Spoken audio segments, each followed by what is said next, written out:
Spécialiste en matière d'audio-vidéo domotique, Maison Adam est fier de vous présenter les tendances du milieu électronique. Ici Michel Carrier, bienvenue à cette autre émission en compagnie de José Adam, le passionné. Cette semaine à l'émission, nous parlerons des amplificateurs réseau. Les choix de José 2025, il y en a pour tous les goûts et tous les budgets. Également, nous allons vous présenter un produit québécois exceptionnel, haut de gamme, en audio. Je m'en vais retrouver José et Guillaume. Ça commence dans un moment.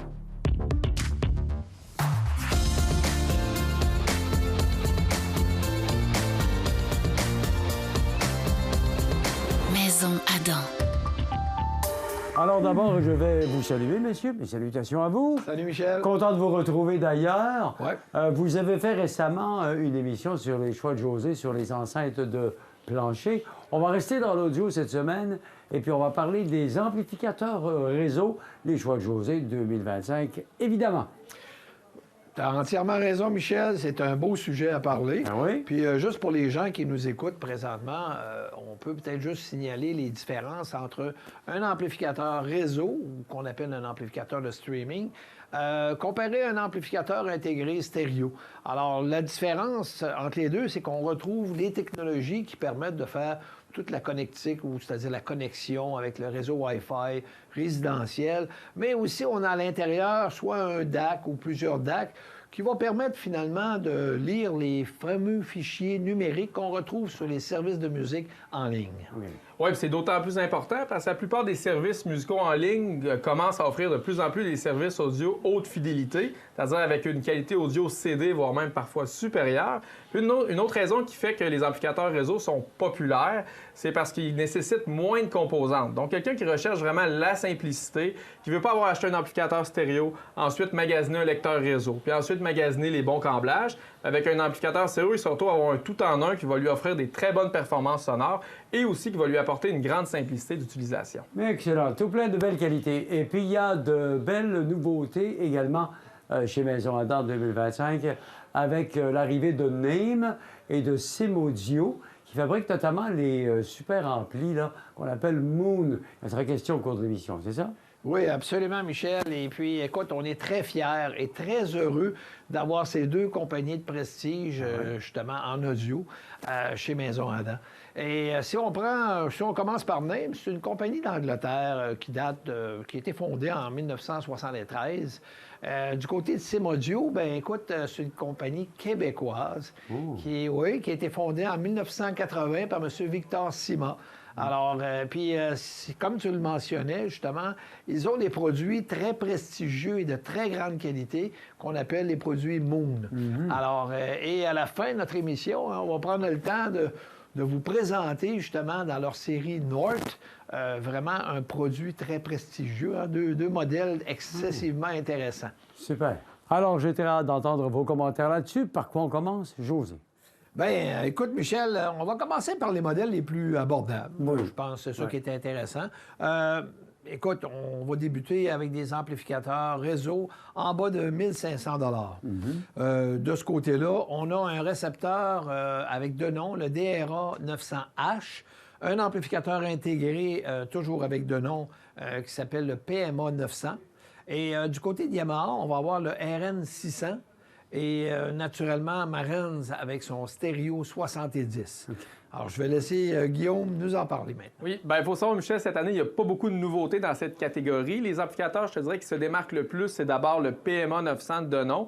Dans la catégorie, c'est celui qui va offrir le son le plus chaud et le plus riche, mais la puissance de son amplification est limitée, donc il faut faire attention avec quel genre d'enceinte on va le marier. On a ensuite le RN600 de Yamaha qui est intéressant parce qu'il développe davantage de puissance. Il y a une connectique encore plus complète, mais son son a moins de profondeur. Et enfin, il y a le Stéréo 70 de Marantz qui va se distinguer parce qu'il a suffisamment de puissance pour la majorité des types d'enceintes. Il offre une connectique qui est complète. Il y a une excellente qualité de finition, supérieure à la moyenne dans cette gamme de prix-là. Et aussi, sa qualité sonore est à mi-chemin entre le RN600 de Yamaha, qui a un son un peu plus froid, et le PMA 900 de Denon qui a un son un peu plus chaud. Donc, c'est toutes les raisons pourquoi le Stéréo 70 est notre choix de José encore cette année. C'est bon. Alors, dans la prochaine catégorie, on retrouve les amplificateurs réseau entre 1500 et 2500 C'est une catégorie très populaire en passant. Et là, on va avoir justement du côté de Cambridge le Evo 75. Du côté de Yamaha, ça va être le RN 1000 cette fois-ci. Et on a un tout nouveau amplificateur du côté de Marantz. Puis d'ailleurs, c'est le plus abordable des trois. Ça se trouve être le modèle 60.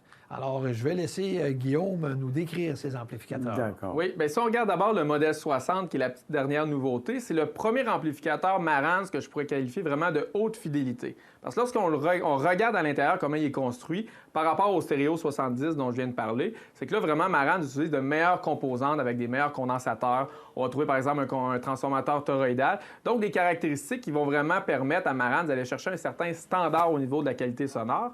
Ce qui est bien aussi avec le modèle 60, c'est qu'une fois de plus, il y a une excellente qualité de finition, supérieure à la moyenne dans cette gamme de prix-là.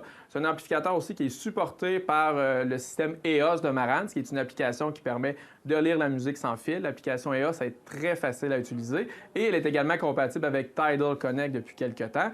Également, c'est un amplificateur qui est très complet au niveau des connectiques, c'est-à-dire qu'on va retrouver tout ce qu'il faut pour brancher des appareils numériques ou des appareils analogiques, comme une entrée table tournante. On a une sortie préalable pour brancher un caisson de basse ou même un amplificateur de puissance stéréo pour ceux qui aimeraient moderniser leur chaîne et trouver un bon préamp stéréo abordable. C'est une belle solution. Donc, Marantz prouve une fois de plus qu'il offre un très bon rapport qualité-prix avec leur nouveau modèle 60. Très bon rapport qualité-prix, donc de belle qualité. Est-ce que ça veut dire que c'est votre nouveau choix de José? Ah, bonne question, Michel, mais ça a été plus difficile que ça à déterminer encore. Oui, parce que, tu sais, le Evo 75, quand même, un amplificateur qui est moderne, il est design, il est compact, un petit écran qui plaît aussi parce que ça facilite l'utilisation. Mais il reste que le modèle 60, qualité de fabrication, les composantes internes sont vraiment supérieures par rapport au Evo 75. Et naturellement, le son aussi est plus chaleureux. Alors ça, c'est tous des avantages. Mais c'est pas lui qui a gagné. Non, c'est resté encore le RN 1000 de Yamaha. Et je vais laisser Guillaume nous expliquer le pourquoi. Oui, bien c'est sûr qu'on regarde le RN 1000, Michel, il n'y a pas un design aussi moderne que l'Evo 75. Il n'y a pas une qualité de finition extérieure aussi raffinée que le modèle 60. Mais à l'intérieur, on retrouve l'amplification Top Art de Yamaha, qui est une amplification utilisée sur beaucoup d'amplificateurs Yamaha haut de gamme et assez puissante aussi de 100 watts RMS. Donc, le RN 1000 n'offre pas un son aussi doux que le modèle 60, mais il faut lui reconnaître qu'il y a davantage de dynamique, donc il donne encore plus l'impression que les musiciens sont avec nous dans la pièce. Et aussi, c'est celui qui offre la meilleure définition sonore. Donc, c'est les raisons pourquoi, cette année encore, il est notre choix de José. Excellente raison. D'ailleurs, on est d'accord avec le grand comité, comme on dit. Prochaine catégorie, José. Est-ce que le choix a été aussi difficile? Mais d'abord, dans quelle gamme de prix on va se situer? Il n'y a rien de facile dans la vie, Michel. Non, tu le non, sais. Hein? non, Bon, ben écoute, ça a été difficile encore une fois dans cette catégorie-là. Puis la raison, bien, premièrement, on est dans une gamme de prix entre 2500 et 4000 OK. La raison, c'est l'arrivée d'un nouvel amplificateur qui est venu brouiller les cartes, comme on dit. Là, il s'appelle le RAS 5000. C'est Rotel qui a sorti cet amplificateur-là. Puis il est venu jouer les plates-bandes du modèle 40, qui était notre choix depuis quelques années. Donc, je vais laisser le suspense de nous expliquer qu'est-ce qui s'est passé finalement à notre ami Guillaume. Yes, bien, il faut savoir que le RAS 5000 de Rotel, c'est vraiment une belle surprise. On a tous été impressionnés par l'appareil. Pour dire que Rotel, ce qu'ils ont fait, là, c'est qu'ils ont deux amplificateurs stéréo, c'est-à-dire sans fonctionnalité réseau, qui sont très populaires depuis des années. C'est les modèles ERA 1572 et ERA 1592. Ils offrent une très bonne qualité sonore et surtout un très bon rapport qualité-prix. Donc, ils ont pris la base de ces amplificateurs-là et ils en ont fait un amplificateur réseau qui s'appelle le RAS 5000. Donc, on retrouve 145 watts par canal. Donc, c'est un des amplificateurs réseau les plus puissants du marché. Il offre un son qui est très dynamique. Il est capable de conserver un son linéaire aussi à bas comme en haut volume. Et il a une très bonne définition sonore. C'est aussi un amplificateur qu'on a eu de la facilité à marier avec un grand nombre d'enceintes. C'est-à-dire que ce soit du Focal, du Bowers & Wilkins, du Monitor Audio, du Totem. Toutes ces enceintes-là fonctionnaient très, très bien avec le RAS 5000. OK. La grande question maintenant qu'on se pose, est-ce que c'est suffisant pour détrôner le modèle Marantz 40 On va le savoir tout de suite, j'imagine. Est-ce qu'on fait durer le suspense. suspense? Brrr. On va laisser Guillaume nous dire qui est le gagnant. Oui, bien là, ce que je viens de dire, c'est que le RS 5000 a une très bonne qualité sonore, ça c'est très important, mais ce qui arrive, c'est que le modèle 40 a aussi une très bonne qualité sonore. C'est-à-dire que le modèle 40 va offrir davantage de nuances dans le son, un peu plus de profondeur, davantage de précision aussi au niveau des basses fréquences, alors que le RS 5000 va offrir un son plus dynamique, des basses qui ont plus d'attaque et un son un peu plus neutre. Mais ça, là-dessus, c'est une question de goût. C'est des caractères sonores qui sont différents, donc c'est difficile de départager lequel est le meilleur. Le mieux, c'est de les écouter pour savoir vraiment le son qui nous plaît le plus. Par contre, le modèle 40 se démarque pour deux choses. Il y a d'abord l'application EOS. C'est très important d'avoir une bonne application sur un ampli réseau parce que ça repose beaucoup là-dessus, l'utilisation. L'application EOS est supérieure à celle qui est développée par Autel. Et aussi, il y a la qualité de fabrication de manière générale de l'appareil. Le modèle 40, ça fait partie des produits Marantz qui sont fabriqués au Japon. Donc, il y a une qualité de construction exceptionnelle puis une qualité de finition dans le souci du détail aussi qui est au-dessus de la moyenne à nouveau dans cette gamme de prix-là. Donc, c'est les raisons pourquoi il gagne par quelques points, encore une fois, qui demeure notre choix de José. Voilà. Alors, vous avez constaté les petits détails qui font la différence. Exact. Mais les gens peuvent venir les écouter et choisir celui qui leur convient le mieux. Est-ce qu'on s'arrête pour une pause? Bien sûr. On prend une petite gorgée d'eau. On revient dans quelques instants. On sera dans les amplis de 4 000 et plus. Tout de suite après la pause. Vous restez là, mesdames et messieurs. Maison Adam.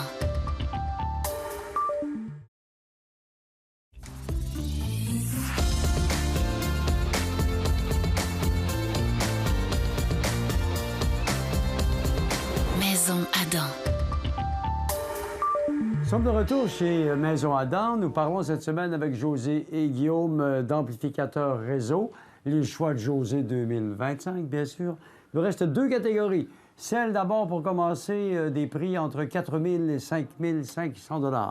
Oui, mais ce que je trouve intéressant dans cette catégorie-là, Michel, c'est qu'on a d'un côté des fabricants qui sont connus pour avoir des produits de moyenne gamme, mais aussi de haute gamme. Et on parle naturellement de Cambridge et Yamaha. Et de l'autre côté, on se trouve avoir des fabricants reconnus pour des produits vraiment de haute gamme et de très haute gamme. OK. Ici, ça va être la rencontre des grands esprits. On va parler de Name et de Moon. Alors, je vais laisser Guillaume nous en dire plus. Oui, c'est d'ailleurs très intéressant parce qu'on voit que entre ces catégories de fabricants-là, il y a vraiment des grandes disparités au niveau de la puissance. Par exemple, si on regarde l'IVO 150 de Cambridge, il va développer 150 watts RMS par canal. Le RN 2000 de Yamaha, lui, va offrir 120 watts RMS par canal, alors que le modèle Atom de Name ou le modèle Ace de Moon vont développer respectivement 40 et 50 watts RMS par canal. Donc, c'est sûr que si on recherche un certain niveau de puissance, le RN 2000 de Yamaha, l'IVO 150 va offrir davantage de performance, mais pour des écoutes de conditions normales, un 40-50 watts RMS entouré des bonnes composantes va être largement suffisant. Donc, Michel, comme premier modèle, on va aller du côté de Name avec le Atom et qui se trouve être, si tu veux, le plus petit modèle de la série Unity. Mais quand on a ouvert cet appareil-là, on a regardé l'intérieur, la qualité des composantes, on a été très impressionnés parce que la qualité, elle est là.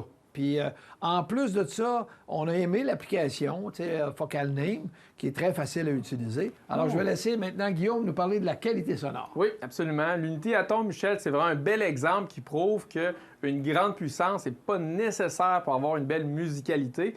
Vraiment, l'Atom, même, ils ont soigné l'alimentation, l'amplification de leur appareil. Par exemple, on trouve un transformateur toroïdal à 3 enroulements. On a une section pour la partie numérique, une autre pour la partie analogique et une autre pour la puissance. Donc, on trouve un son qui est évidemment très bien équilibré. Le niveau de détail est excellent, voire c'est le plus élevé dans cette catégorie-là. Et aussi, c'est pas l'amplificateur qui va offrir les basses les plus profondes, mais c'est des basses qui ont un vrai sens du timing. Cependant, l'unité Atom n'offrira pas une image sonore aussi large puis une dynamique aussi impressionnante que la RN 2000 de Yamaha. Pour ce qui est du mariage sonore, c'est un amplificateur qui fonctionne très bien avec des enceintes qui ont une sonorité assez douce, comme les T-Vod focales ou encore les Tribe de Totem. Donc, on a des pour et des contre par rapport au RN 2000 de Yamaha, qui était votre choix de José l'an dernier. Oui. Est-ce que ça le demeure cette année? Ah, la grande question. Voilà. Écoute, c'est sûr et certain que c'est deux amplificateurs totalement différents, on peut se le dire, mais aussi même pour l'écoute. Tu sais, quand on les écoute, là, c'est quand même d'autres, c'est autre chose dans les deux cas.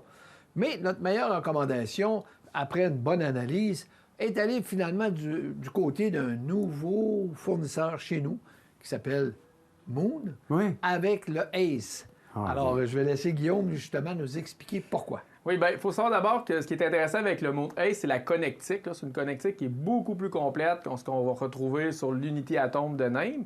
Mais ce qui va vraiment porter notre décision, c'est évidemment la qualité sonore.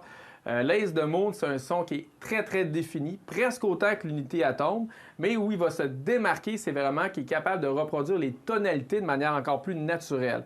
Par tonalité, par exemple, Michel, c'est la capacité de l'amplificateur à reproduire fidèlement les intensités sonores de quelqu'un qui joue du piano, par exemple. Donc, à ce niveau-là, il est très, très performant, puis ça donne une très belle musicalité. Au niveau des basses, il ne donne pas autant de puissance qu'un RN2000, mais il va présenter des basses qui sont plus précises et aussi encore un peu plus rythmées. Donc, c'est les raisons pourquoi il est notre choix de José.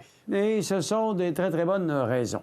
On arrive à la dernière catégorie pour les amplis réseau de plus de 6 000 Exact. Et là, on a le Unity Nova de Naim. Ouais. On a le modèle 3400 de Lingdorf. Parle-nous de ça, José. Ben écoute, on va aller du côté de Naim avec le Nova. Écoute, là, ce qu'on va gagner par rapport au modèle Atom, c'est encore plus de finesse, encore plus de haute fidélité à l'écoute, mais aussi on sent dans la dynamique, on sent qu'il y a plus de muscles. Donc, quand on va marier avec des enceintes de plancher, comme un exemple, les Aria de Focal ou encore les Gold de Monitor Audio, on va chercher vraiment un ensemble musical beaucoup plus intéressant par rapport au modèle Atom. Et du côté de Lindorf, qui est un produit danois, je te dirais qu'on trouve vraiment que la grosse avantage est au niveau de la calibration qu'on appelle le Room Perfect, qui permet finalement d'améliorer tout type de pièces qu'on peut avoir là, à ce niveau-là. Et il reste maintenant à décider quel est le choix. Je vais laisser Guillaume nous le dire. Oui, donc si on regarde le Nova par rapport au Atom, on va trouver des basses qui ont toujours autant de timing, mais on va gagner en profondeur et en définition. Par exemple, ici, les extrêmes basses et médium basses sont mieux séparées. On va trouver aussi des hautes fréquences qui sont encore plus articulées, un médium qui a encore un peu plus de transparence par rapport au Atom. Donc, c'est vraiment un son qui est plus naturel. Quand on regarde le Lingdorf TDAI 3400, bien, lui, ce qui est intéressant, c'est sa puissance. C'est 200 watts RMS par canal sur 8 tomes qui est supporté par une amplification classe D. C'est un son aussi qui est différent du Naim. C'est un son qui est assez doux. On va aller rechercher une bonne puissance, un bon rendement dans les basses, mais des basses qui ont moins d'impact. Ce qui démarque par contre le Lingdorf, c'est le système de calibration Room Perfect qui est très performant pour sa capacité à organiser le son, même dans un environnement où l'acoustique n'est pas facile.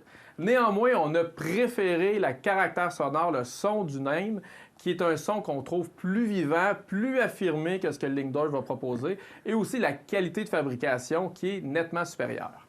Eh bien, vous avez une belle job, vous autres, hein? Écoutez, ces fameux systèmes qui viennent de partout dans le monde, c'est assez exceptionnel et j'aime ça aussi connaître vos conclusions là-dessus. Conclusion justement de la deuxième partie. Vous allez rester là parce que nous avons pour vous une belle troisième partie qui s'en vient avec ce qu'on peut appeler le dessert. Oui, un très bon dessert. Très bon dessert. On va attendre pour ça tout de suite après la pause. Maison Adam.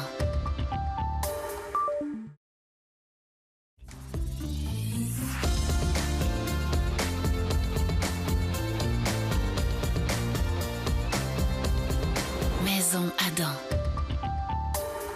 Nous sommes de retour pour compléter notre émission. Vous avez parlé du dessert. Vous aimez le dessert. Je le sais, vous êtes très nombreux pour le regarder. Et nous, on va pouvoir l'entendre aussi, bien entendu. On présente un ensemble très spécial de Moon qui fait partie de la famille des produits de référence qu'on appelle North. C'est bien ça? C'est bien ça, Michel. Effectivement, on est aussi très fiers chez Maison Adam de représenter ces excellents produits North. Écoute, tout ça est parti finalement de nos 2 dernières années à l'AudioFest, où on a découvert justement, en écoutant pendant quelques temps, là, les produits Moon. Et l'année passée, ça a été un coup de cœur instantané avec les produits North. Et naturellement, le partenariat a commencé à se faire là. C'est-à-dire qu'on désirait vraiment avoir ces produits-là. Puis on trouvait naturel, surtout avec les qualités et les avantages qu'ils offrent pour les consommateurs, parce que cette compagnie-là, elle est très sérieuse. Tu sais, en offrant 10 ans de garantie depuis plusieurs décennies, et en ayant aussi des pièces disponibles, même sur des modèles qui datent au-delà de 10 ans. Ça, je peux te dire, c'est vraiment exceptionnel dans l'industrie. Donc, on sait qu'il y a plusieurs marques de référence dans la haute fidélité, mais pour nous, vraiment, la compagnie SIM-Audio, avec leurs produits Moon et North, c'était la référence dans la qualité sonore. C'est ce qu'on voulait avoir chez Maison Adam. Produit, donc, du Québec aussi, évidemment, ce qui n'est pas à négliger dans le portrait, là. Bien, écoute, tu as entièrement raison. C'est un autre point qui était important pour nous. C'est une compagnie 100% québécoise qui fabrique à Montréal, mais en plus de ça, avec la majorité de ses pièces qui sont du Québec. Autant dans la circuiterie, autant dans l'amplification. Écoute, même pour te donner une idée, le boîtier, tu penses qu'il est en quel matériel? Je regarde ça, je sais pas, tu vas me le dire? Bien, en aluminium. L'aluminium! Et naturellement, l'aluminium de où? On en a chez nous. Bien, exactement, ça vient de chez nous. Fait que, tu sais, tu vois vraiment que tous ces détails ont été pensés, cette compagnie-là, pour plaire aux Québécois, puis offrir un produit de qualité et qui est fiable en plus. Ben oui, puis moi, j'aime ça entendre parler de produits québécois dans l'électronique. Il me semble que on parle souvent que ça vient un peu partout dans le monde. Alors, de chez nous, c'est exceptionnel. Qu'est-ce qu'ils nous offrent comme gamme de produits? Bien, écoute, vois-tu, dans la série, dans les produits North, on a la série d'entrée de gamme, si on peut dire, là, mais c'est de la haute fidélité, là. La série 600. On va avoir un amplificateur ainsi qu'un lecteur réseau dans cette série-là. Par la suite, on passe... Bien, mettons, je parle de la série la plus puissante, la plus performante, c'est-à-dire la série 800. Bien là, on va avoir un préamplificateur incluant lecteur réseau à l'intérieur. Et naturellement, on a un amplificateur de puissance. Puis vraiment, c'est de la grosse puissance, là. Et on a la série que Guillaume va nous présenter. La série, je dirais, même la plus populaire, c'est la série 700, toujours avec un préamplificateur avec lecteur réseau et un bon amplificateur de puissance. Alors, vas-y, mon Guillaume, la parole est à toi. Merci, José. Donc, si on regarde d'abord la série 700, comme José vient de le mentionner, c'est composé d'un préamplificateur qui est nommé le 791 et qu'on jumelle avec leur amplificateur de puissance qui s'appelle le 761. C'est un préamplificateur qui est extrêmement avancé technologiquement. Il faut savoir, Michel, que dans le monde de la très haute fidélité, la norme, c'est d'avoir un appareil pour chaque tâche. C'est-à-dire qu'une chaîne stéréo très haute fidélité, on peut retrouver une alimentation qui est suivie d'un préamplificateur sur lequel on va brancher un lecteur DAC réseau et aussi avec lequel on va brancher un préamplificateur phono. Donc, c'est plusieurs boîtes qui vont suivre successivement et qui vont accomplir chacune leur tâche spécifique. Avec Moon, la série North, ce qu'ils ont voulu, c'est complètement casser ce concept-là et ils ont développé pour ça un préamplificateur très performant qui va faire justement plusieurs tâches. Mais pour réussir à faire ça efficacement, évidemment, ça a demandé beaucoup de travail. Donc, Michel, on trouve d'abord sur le 791 une combinaison d'alimentation qui est appelée MHP, qui a un niveau de bruit extrêmement bas. C'est-à-dire que les composantes utilisées, dont plusieurs sont en polymère, ont une très faible résistance et ça permet d'avoir une alimentation électrique qui demeure parfaitement stable. Il y a aussi le système de contrôle du volume qui a été très bien développé, qui est l'un des plus avancés au monde. C'est-à-dire qu'il est conçu de manière à ce que le signal demeure toujours analogique. Donc, qu'il soit le plus silencieux possible et qu'il n'y ait aucune variation d'intensité entre le canal de gauche et le canal de droite. Pour la partie numérique, on a deux choses dans le 791. D'abord, on a le système MDE2 pour Moon DAC Engine 2 qui utilise au total 8 DAC, c'est-à-dire 4 pour le canal de gauche et 4 pour le canal de droite. Ensuite, ces DAC-là sont gérés par un processeur qui traite en temps réel le son et qui va corriger les effets de jitter. Ça, les jitters, c'est des erreurs qui vont s'installer lors de la conversion des signaux numériques en analogique et qui, au final, affectent la qualité sonore. Avec la vitesse de traitement du 791, Michel, les erreurs de jitter sont quasi inexistantes. Ils se calculent en picosecondes. J'entends des choses exceptionnelles dans ta description, Guillaume. J'ai envie même de demander, José, est-ce qu'on est rendu dans un autre monde, là? Tu as raison, Michel. On est dans un autre monde, mais en plus... Guillaume, il n'a pas tout dit. Il en reste encore? Ah oui, absolument, parce qu'écoute, la préamplification de cet appareil-là, on a aussi les branchements qui a une section toute analogique, puis une autre section qui est comme numérique. En plus d'avoir un excellent préamplificateur phono pour les cellules, soit les moving magnets ou encore les moving coils, donc avec des ajustements d'impédance et de capacitance. Donc, c'est un appareil extrêmement complet. Ouais. Mais le plus beau dans tout ça, c'est sa magnifique télécommande. C'est très spécial. Écoute, elle est très spéciale. Elle est de fabrication en aluminium. OK. Donc, Du encore Québec. une fois, c'est du Québec, c'est développé au Québec et c'est construit au Québec. C'est un outil magnifique, mais moi, j'aime le côté intuitif. Écoute, la réaction avec l'amplificateur, c'est instantané. Puis, on contrôle aussi, naturellement, on voit les fonctions pour le lecteur réseau, pour contrôler la musique. Donc, c'est beaucoup d'avantages. OK. Mais là, on a couvert le préamp 791. Pour l'amplificateur de puissance, 761. Guillaume, tu peux nous dire quoi là-dessus? Oui, bien, c'est aussi, dans ce cas-là aussi, c'est un amplificateur qui est extrêmement moderne dans sa conception. C'est un amplificateur qui va développer 200 watts RMS par canal en 8 ohms. On peut aussi l'utiliser en mono. Il va développer 600 watts RMS par canal. Il va peser 79 livres, ce qui est quand même conséquent parce que, comme José l'a mentionné tout à l'heure, les boîtiers chez Moog sont entièrement fabriqués en aluminium, qu'on sait qui est un métal qui est très léger. C'est une amplification classe AB en double mono, c'est-à-dire qu'on a une section pour le canal de gauche avec transformateur, condensateur et la même pour le canal de droite. Mais Michel, ce qui démarque le plus le 761, c'est sa technologie d'amplification que Moog a appelée MDCA, c'est-à-dire c'est une technologie qui élimine la nécessité d'avoir une boucle de feedback pour éliminer la distorsion. Ça, c'est un concept qui est rare dans les amplificateurs parce qu'il est très difficile à intégrer. C'est-à-dire que lorsque le signal va entrer dans l'étage d'amplification, un système de correction va entrer en marche pour compenser complètement la distorsion.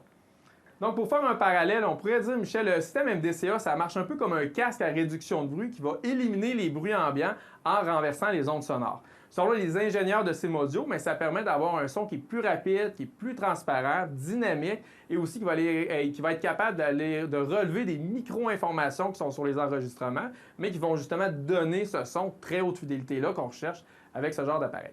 Alors, on s'aperçoit, technologiquement parlant, que c'est vraiment très, très poussé, ces recherches-là, dans ce système.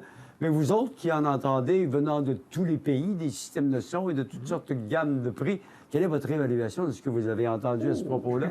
Bien, c'est sûr que quand on est dans des systèmes comme ça, c'est dur de mettre des qualificatifs parce que pour comprendre c'est quoi un son comme ça, le mieux c'est de l'entendre. Ouais. L'ensemble d'autres, on l'a principalement écouté sur les cantotes focales et sur les 803 D4 de Bowers & Wilkins.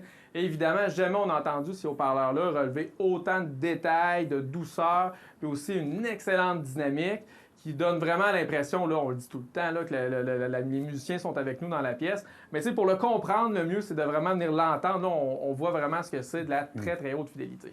Voilà. José, on pourrait s'offrir un petit concert ou quelques chansons de Diana Krall là-dessus. Bien sûr, absolument. C'est ce qu'on va faire. Bon, on ne peut pas vous la faire écouter parce que c'est pas Non, légal. on ne peut pas vous la faire écouter, mais nous, on va l'écouter. En tout cas, vous venez l'écouter ici même en magasin. Merci, messieurs, de cette très bonne présentation. Ça a été vraiment très particulier aujourd'hui sur les choix de José 2025 amplificateurs réseau.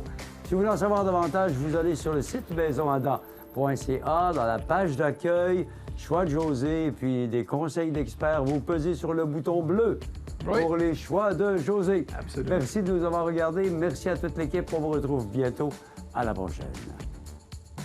Les choix de José sont le fruit d'un travail d'équipe à sélectionner les meilleurs rapports qualité-prix de l'industrie, et ce dans le but de guider la clientèle vers les meilleurs achats. Visitez maisonadam.ca et faites votre propre choix.